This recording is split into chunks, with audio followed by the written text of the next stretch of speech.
Dr. Arianne here from the Movement Paradigm. Did you know that there are 3 primary areas in the body that typically hold tension? So we're going to talk today about what those are and most importantly, what you could do about them. Before I jump in, please make sure to subscribe to my YouTube channel, Dr. Arianne Missimer, and don't forget to hit that alert button to stay tuned for new content every single week. So all of us have preferred places in our body where our pain, our worry, our fears are most readily expressed in muscular tension. There are 3 key areas in the body that have the potential to be most affected by emotional forces, and that is the pelvic floor, the diaphragm, and the jaw. I am sure that many of you have experienced tension in your neck, tension in your jaw, tightness in your low back, and all of these things can be driven primarily by emotions. So if we think of it this way, pleasurable experiences typically will cause us to relax, to energize, to expand. Conversely, where unpleasurable experiences are going to typically cause us to contract, to be more tense, and possibly even depressed. But we must recognize that this stress or muscular tension that we are holding in these 3 primary areas is subconscious, and that rather than just addressing the symptom, you have to really focus on what is the root cause and is there another way for you to express your emotion. So of course, things like meditation and mindfulness and yoga and journaling and talking to a friend or talking to a psychologist, all are really, really powerful. What I'm going to discuss today is some quick biohacks that can help with addressing these tensions and hopefully make you feel great. Let's start with the jaw. Many people tend to clench their jaw or grind their teeth, whether that's during the day or at night, which is once again a subconscious behavior, indicating that there is some stress in the body. So I'm going to give you 2 easy things that you can do while you're brushing your teeth and then also during your workday that are very simple to relieve jaw tension and hopefully retrain and reprogram yourself to not clenching your jaw. So the first thing is to make sure that you have the optimal tongue position. So you want to make sure that the tongue is resting on the roof of the mouth, so the palate of the mouth, and the back of the front teeth. You want to make sure that your teeth are slightly apart and your lips are gently closed. So if you make the sound, your tongue will naturally be in the ideal position. Try to practice this position, and you can practice the sound multiple times throughout the day as an opportunity to check in, tune in, make sure that you're breathing properly because your tongue would be at the resting position, and it will hopefully limit the amount of times you are clenching your teeth. Another aspect of jaw tension is when your jaw is compensating for other things. So for example, if there's a lack of core stability and tension in the abdomen, you could be clenching your jaw to create stability.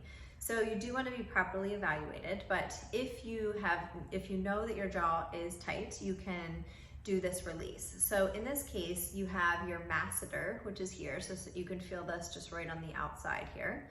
And then we also have our lateral pterygoid, which is going to go up like this, and then our medial pterygoid, which goes down like this. So kind of like a peace finger sign. So you can use your toothbrush, which is awesome. So let's say I'm going to do my lateral pterygoid. So I'm going to go all the way up here. Okay, so all the way up. I'm going to go down. I'm going to go to my left, up, and to the right. Okay, so it's down, up, right. Looks really funny, they all do, but that would be a way to release the lateral pterygoid. Now I'm going to do the medial pterygoid, going down here, opening the jaw, go to my left, and then close. Open, left, and close. And now we'll do the masseter on the opposite side. So here, I'm going to place my fingers right here. So opening the jaw, going to my right, and then closing. Opening, right, and close. So you can also use this as an assessment to see how tight it is. And a toothbrush or vibrating toothbrush works great. Number 2 is the diaphragm. This tends to be an area where we can hold a lot of emotional tension and grief. We breathe 20 to 25,000 times a day, so how you breathe matters. It's not just about if you're breathing to stay alive, it's how you're breathing. With practice and conscious regulation of this muscle, we have the ability to really regulate our response and our emotions. However, during times of high stress, like right now in the world, the diaphragm can become very bound down and restricted, which therefore can cause one of your most common complaints, which is neck tension. So most people will say, I hold my tension here, but that's because their diaphragm is causing the shift where the breathing becomes more apical, which means that you're breathing from the neck and shoulders as opposed to the diaphragm. You can check out my other video on how breathing is your superpower, but for now, the biggest thing I would recommend is that every hour you take 3 diaphragmatic breaths, which means that you're breathing in through the nose, ideally out through the nose if possible. You're expanding your abdomen 360 degrees, so that means that your chest will not rise up and down, but your abdomen will expand. Inhaling, expanding, exhale out of the mouth or nose, again, preferably the nose if you can, and that will just create that nice tension. The longer the exhalation, the more of a relaxation response you will have. So you want to start with a breath that feels comfortable for you. For example, 3 seconds in, 3 seconds out. As you feel more comfortable, please try to extend your exhalation, extend your inhalation, and even extend your pauses at the shift, the subtle shift before your exhalation and then before your inhalation. And this can be something that is really calming for the nervous system, but it also allows you this opportunity to tune in with what's happening in your body, to be mindful, to understand what your emotions are, what your thoughts are, what your physical sensations are. So 3 breaths every hour. The pelvic floor, number 3, often taboo when it's discussed, and this is one of the primary areas for men and women where we unconsciously store emotions. This is also based on Eastern and Western medicine as it relates to the chakras, but also as it relates to science. The pelvic floor is super important for our emotional and our energetic health.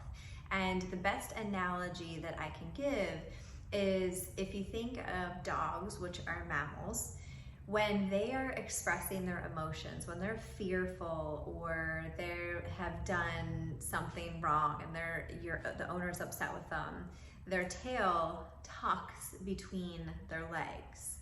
Think of that from a human perspective, and it's just some food for thought. But that is the same concept of what happens where we tuck and we create this tension down there that we don't even know is there. And just if you're not aware, how does pelvic floor issues present? Very commonly, hip pain, low back pain, sometimes even knee pain. It can be something that is an underlying issue that is often overlooked, but very, very common. So I'm going to give you 2 exercises that you can do to relax your pelvic floor. So as we're speaking about today, where there's too much tension in the pelvic floor, we refer to that as being hypertonic. So the first is going to be the rock on your forearms. Place your elbows outside of your shoulder, knees outside of your hip, and keep your eyes gazing towards your fingertips. Inhale as you rock back, exhale as you rock forward. Once again, making sure you keep your spine nice and straight. Your eyes gazing forward will allow that to happen. Inhale back to relax the pelvic floor. Exhale as you go forward, belly button will go in towards your spine. The second is happy baby. lie on your back, and you can grab your toes or outside of your shin or inside of your shin. And once again, inhaling all the way down into the pelvic floor to relax it, and you can rock gently back and forth. Now, to tie them all together, we're going to start with the tongue on the roof of the mouth. Tongue on the roof of the mouth, resting on the back of the teeth. Taking a nice big inhale that should open your airway.